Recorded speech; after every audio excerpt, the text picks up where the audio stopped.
คนนอนอยู่กับจังแม่นมาถ่ายเนาะมาบ่รู้จักบ่วันสิหลับสินอนนี่นะ เพิ่งเห็น เมื่อคืนมันบ่ได้นอนอยู่ ดูดิ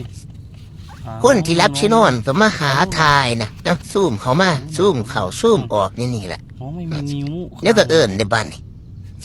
น้องไม่มีนิ้ว คนมันหิวนอนจนตาแดงตากจำมินอย่ามาขากวนเด้อ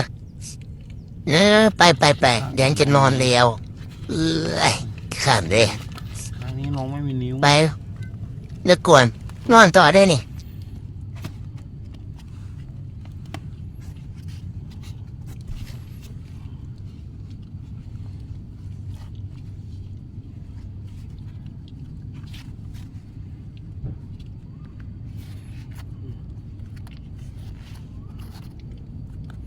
น้องไม่มีนิ้วอ่ะ